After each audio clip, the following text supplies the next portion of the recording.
Ito po ang Moy TV Recaps YouTube channel, naghahatid sa inyo ng mga panibagong palabas ng natatanging primetime king of all television na si Coco Martin.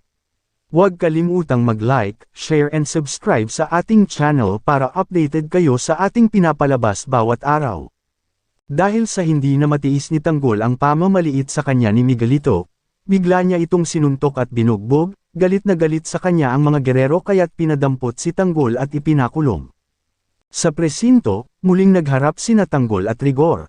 Galit na kinutya ni Rigor si Tanggol sa kanyang pagkakakulong, matapos bugbugin si Miguelito. Sinabihan siya nito at kinwestiyon kung paano siya magiging mayor kung wala naman itong ibang alam kundi manggulo lang, ilang sandali lang, dumating si Miguelito.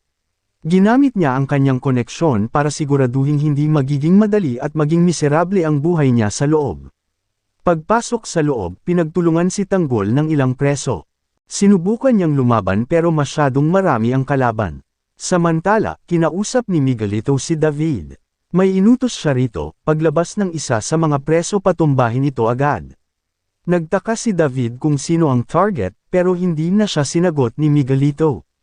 Kasalukuyan paring binubugbog si Tanggol sa loob, mabuti na lang at dumating ang ilang opisyal ng pulisya at pinatigil ang pambubugbog. Nakalaya din agad si Tanggol, sinalubong siya ng kanyang lolo na si Don Julio. Nagulat si Don Julio nang makita ang lagay ni Tanggol na duguan at hirap tumayo, bakit nagkaganyan ang apo ko? Tanong ni Don Julio sa mga kapulisan. Paglabas nila ng presinto, sinalubong sila ni Roda at ilan pang taga-suporta. Natuwa sila sa paglaya ni Tanggol. Ngunit hindi nila alam na may nakaabang na panganib, nakaabang na si David kung sino ang patutumbahin niya na siya palang si Tanggol. Nagduda si David at hindi niya agad nakalabit ang gatilyo kahit pagalit na si Miguelito na hindi pa rin natatapos ang utos niya, hindi magawang makalabit ni David ang baril. Galit na si Miguelito kaya inutusan niya ang kanyang mga tauhan na paputukan ang labas ng presinto, may mga kapulisan at sibilyan ang nadamay. Sa Quiapo, itinuloy ang prosesyon ng mga kandidato. Sabay na nagpakitang gilas ang kampo ni Guerrero at Montenegro sa mga tao. Nagkasalubong sina Miguelito at Tanggol, ngunit bigla na lang nagpaputok si Miguelito.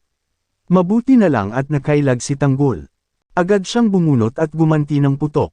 Nagkaroon ng tensyon sa pagitan ng dalawang kampo pero hindi umurong si Tanggol. Matapos ang enkwentro, inutusan ni Mayor Roberto si Miguelito na siya na ang baalang tumapos kay Tanggol. Habang nakikipaglaban si Tanggol, nasalubong niya si David. Dito na nagtapat ang dalawa ng baril. Ilang saglit lang, nagsimula na ang barilan sa pagitan nila.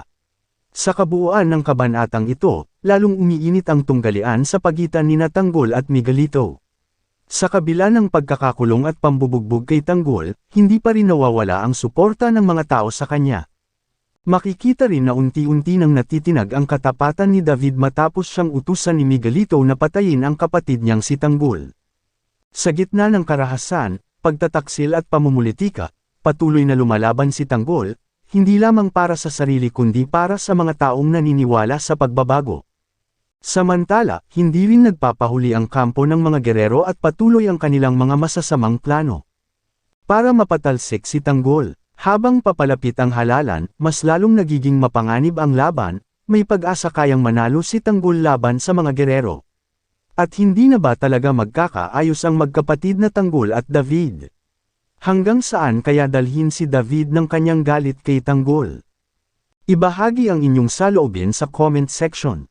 Huwag kalimotang mag-subscribe at i-click ang notification bell para hindi ninyo mamiss ang susunod na kabanata ng Batang Quiapo.